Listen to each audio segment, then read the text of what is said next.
Hello beautiful people, welcome back to my YouTube channel. How are you all doing today? I'm going to go straight into the video. From the title of this video, we're talking about money. It's all about the money. Yes, I promised to give you guys a series of leveling up in your 30s. Like I've said, I'm at the end of this journey of being 30 something and have learned a lot along the way. I believe that the best way I could impact you guys is talking about the things that I've learned, the things that I wish I knew, and the way I corrected them towards the tail part of my 30s. Now, before we go ahead, I just want to put a disclaimer that I'm not a trained financial advisor. You don't only have to be in your 30s to benefit from this advice today.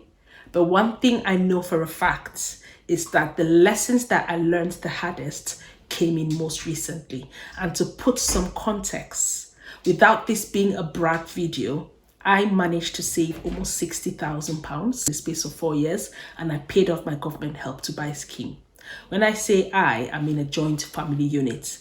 I learned a lot about the mistakes that I made that kept me being broke every month, how I did not deal with finances early on in the right way. If any of this sounds like it will be of benefit to you, then I'll tell you to keep watching, especially up until the end, because I've got a bonus tip that is not spoken about, but has been a game changer for me. Sit back, relax, maybe get a calming tea, maybe chamomile, herbal tea, and let's talk about money and leveling up with finances in your 30s.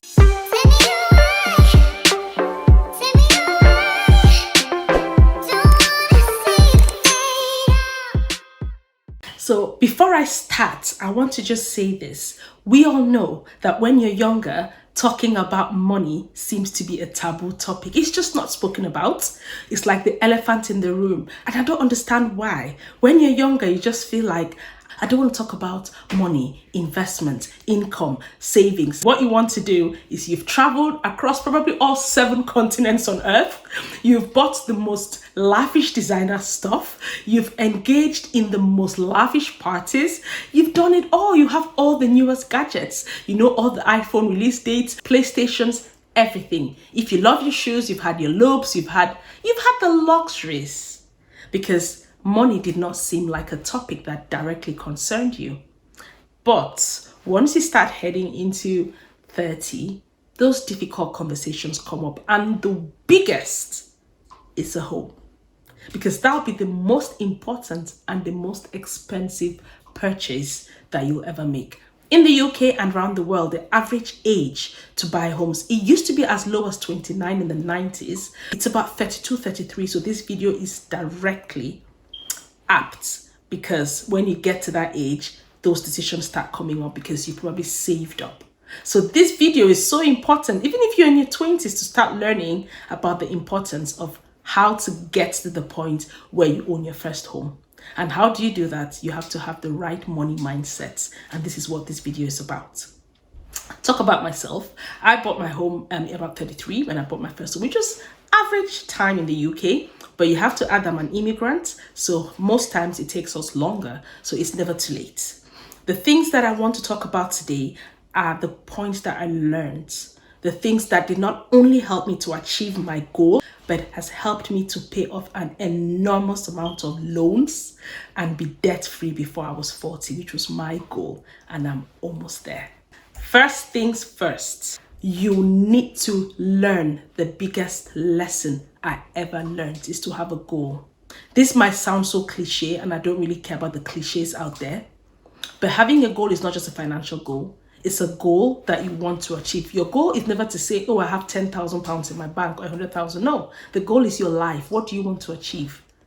My goal was that I needed to buy a home by 33 because I knew how long I wanted to work to pay it off and live a comfortable life at the time with 3 kids. If you have a goal, that's the main goal. Every other thing underneath that is a subset of that goal. So you can have mini goals. So to put this in easy or in layman's terms is my goal was to buy, but I had zilch. I had no savings. At 30, top secret, I had no savings and I was spiraling with debts. This is when I realized the power of discipline. So my goal was to save up almost half of my income to achieve this marathon goal before 33.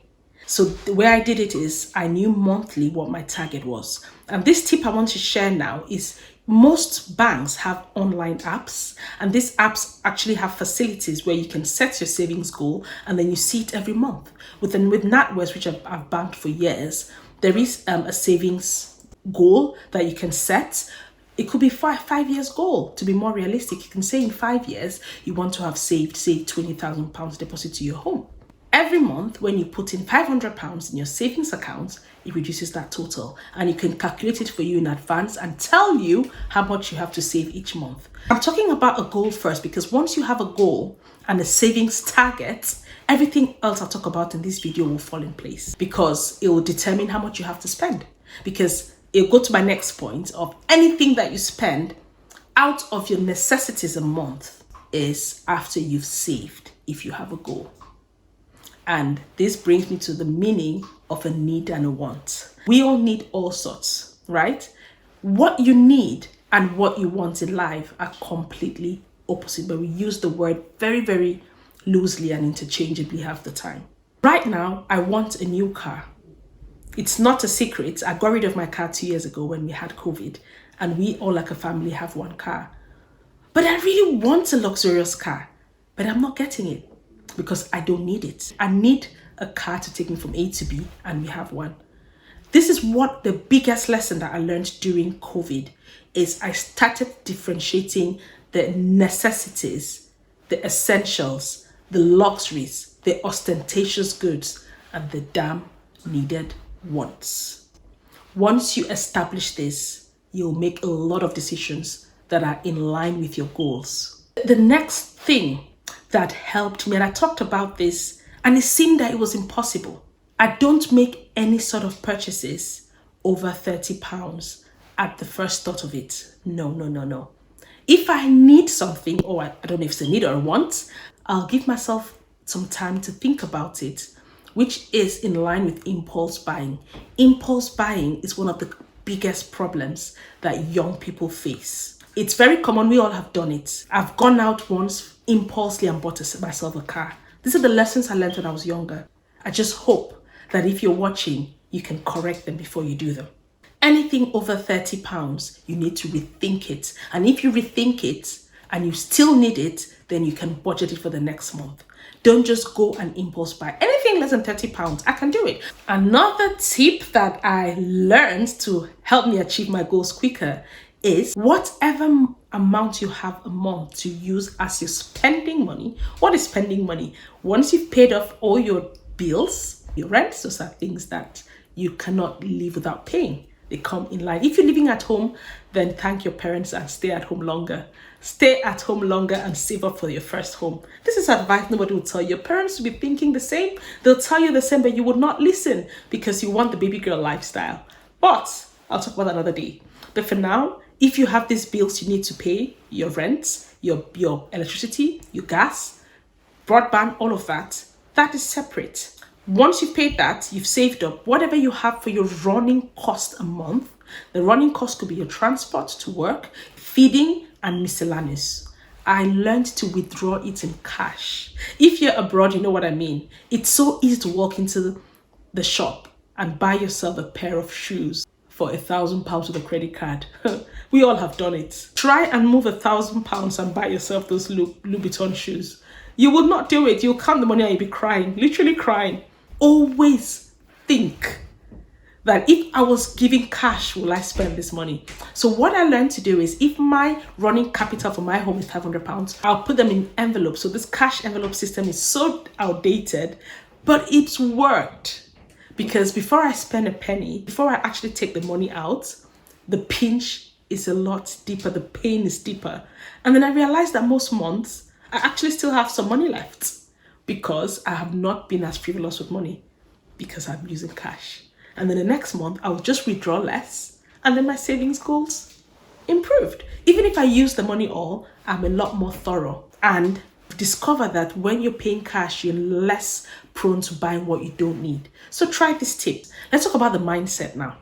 The mindset is very, very important. And this is a very, very deep topic. I'm not going to go as deep in this video. When I decided that I needed to get myself a place where I keep using I, but I'm in a unit. So for this video, I'll say I. When we decided that we had to buy, I knew where I wanted to buy. I knew where I was not settling for less. And I did not have a penny to my name.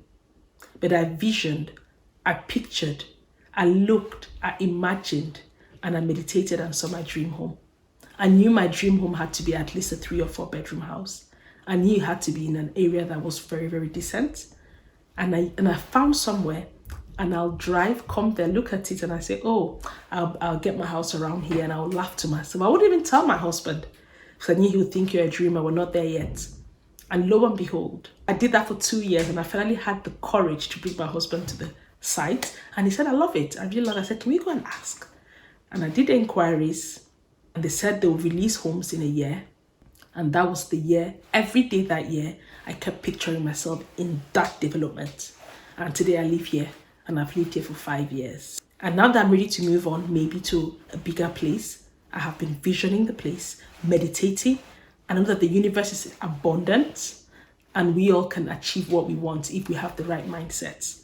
And this is a topic that it's taken me a while to get there, and I don't always practice it. You do your bits, of course. You go to work hard, be free, be good with money, practice what I'm saying, but bear that in mind, that the universe just waiting for us to open our hearts and take what is there. Life is in abundance. So this is something that I learned, and I'm still on a discovery of what the abundance mindset does. But so far, it's done a lot, and there are a lot of other things I can talk about, which I might do a separate video on what the abundance in mind has done to me.